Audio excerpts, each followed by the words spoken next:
কি হলো ম্যানেজার? কি হলো তোর? কেমন আছো বন্ধুরা? দীঘার ব্লগগুলো তো দেখলে, কেমন লাগলো অবশ্যই জানাবে। আর আজ বেরিয়ে পড়েছি এক নতুন অ্যাডভেঞ্চারে, ডেস্টিনেশন দার্জিলিং। ও চা কাকা, 5 টাকার একটা চা দাও তো, আদাটা একটু বেশি করে দেবে, গলাটা ধরে আছে।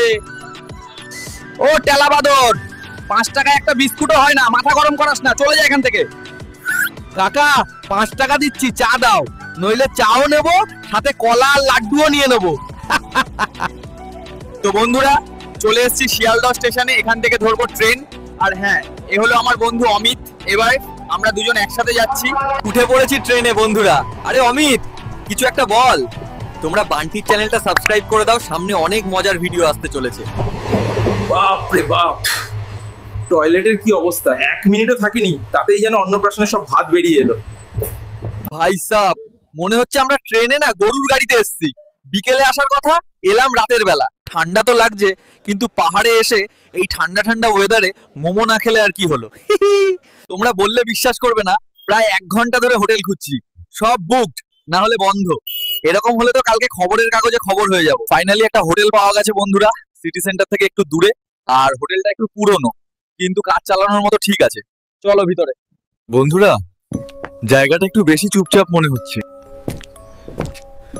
আসুন স্যার, এদিক দিয়ে আসুন।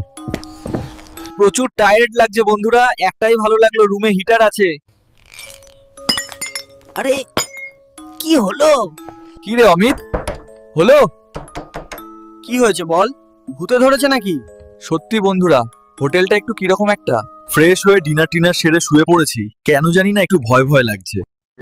আরে কিছু না, তুই ঘুমাতো। কিছু একটা পড়ার শব্দ এলো।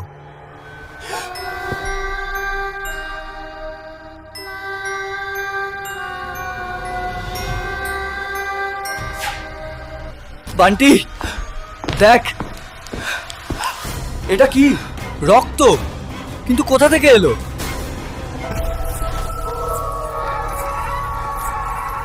ভূত! বান্টি, ভূত! এটা কি অমিত? স্যার, দরজাটা খুলুন। স্যার, আমি ম্যানেজার। ও, কি হয়েছে? এত চিৎকার করছেন কেন? স্যার, চা নিন। এত ঠান্ডা, আর তার উপর আপনারা নতুন, তাই ভাবলাম। এত রাতে চা, মানে রুমে আলো জ্বলছে না, ওখানে রক্ত, আর ওই যে ওসব এই পুরনো হোটেলের রোজকার ব্যাপার। নতুন এসছেন তো, তাই চিন্তা নেই। এখানে যারা আসে তারা কেউ বাইরে যেতে পারে না। মানে কি বলছেন?